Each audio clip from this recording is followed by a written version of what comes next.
Planning to study your masters in the US? Wondering how much it'll cost you? In today's video, we're going to break down each and every cost item so that you can learn how to budget for your MS in US. Let's get started. To help you remember the sequence of costs easily, let's layer them one on top of the other like a pyramid. We'll call this the Study Abroad Success Pyramid. Let's start with the bottom layer, which is your tests like GRE, IELTS and TOEFL. The GRE costs $213 or approximately 17,000 rupees each time you want to take the test, though ETS does offer vouchers from time to time.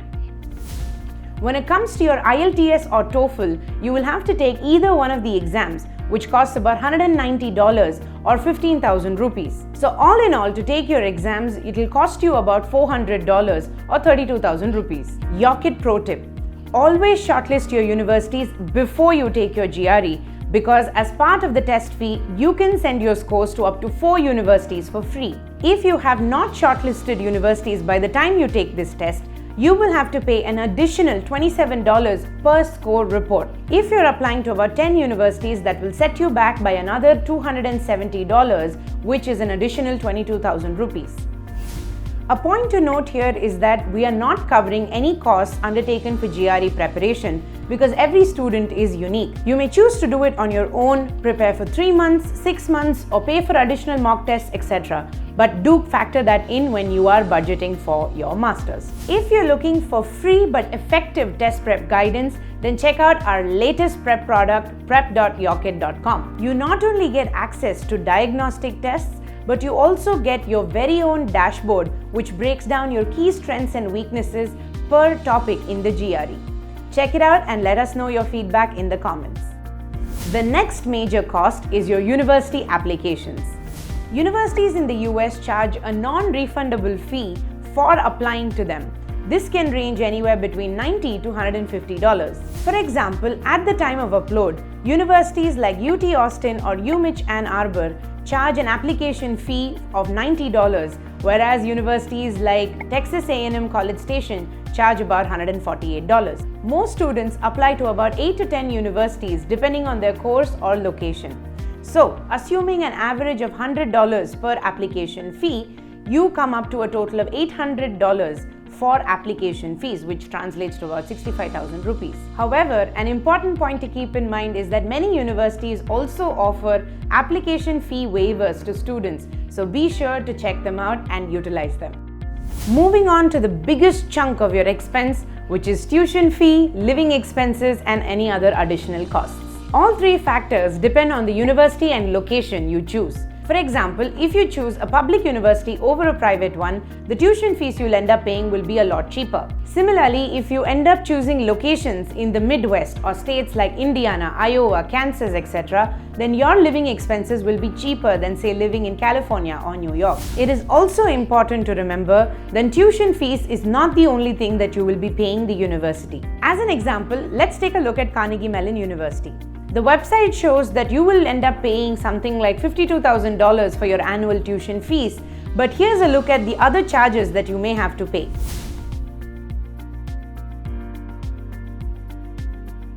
Of course, when you total it, the number looks huge, but there are ways to manage this cost. Otherwise, how do you think so many students end up studying abroad? Save on tuition fees by actively applying to universities that provide scholarships to international students. You can find this out by writing to the university directly and asking them what options you have as an international student for financial aid. Generally speaking, you can also consider universities that actively advertise an early deadline, a priority deadline, or a scholarship deadline. Of course, you will get scholarships only if your profile meets their eligibility criteria, but this is a good way to shortlist universities. You can also apply for assistantships the moment you begin your course, or you can apply for part-time jobs on and off campus.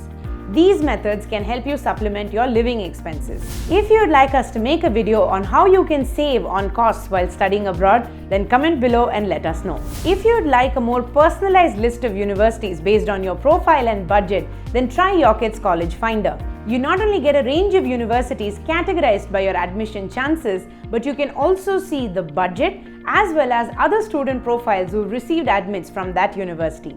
Check it out and let us know what you think in the comments below. When it comes to living expenses, the biggest component is going to be rent. So here's a look at some popular student cities and their average monthly rent on the screen.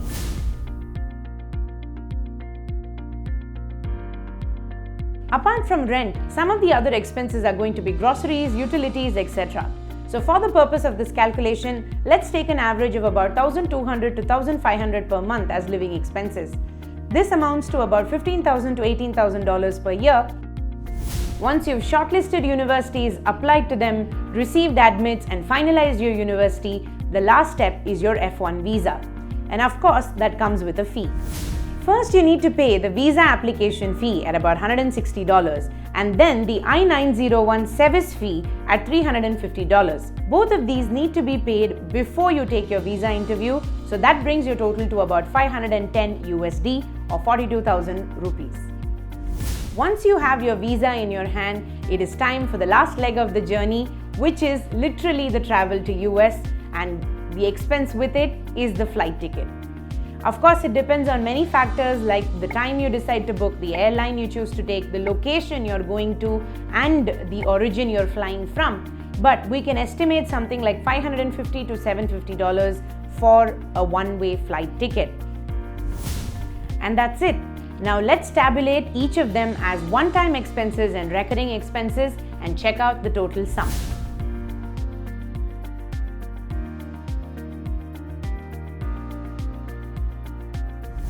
Now this doesn't mean that you can't study MS in US cheaper than 50 lakhs or it can't be more expensive than 1 crore, but it all depends on how you shortlist your universities. This is because the biggest costs are coming from tuition fees and living expenses. If you'd like to get the help of professionals who have helped students not just get great admits, but also tuition fee waivers and scholarships, then check out Yocket Premium, our end-to-end study abroad counseling program that helps you save time, money, and energy. If you found this video useful, then like, share, and subscribe so that you can get more insightful information for all your study abroad queries. If you would like us to make a specific video on any segment of the study abroad journey, then comment below and let us know. But until I see you next time in a new video, this is Shruti signing off. Ta-da!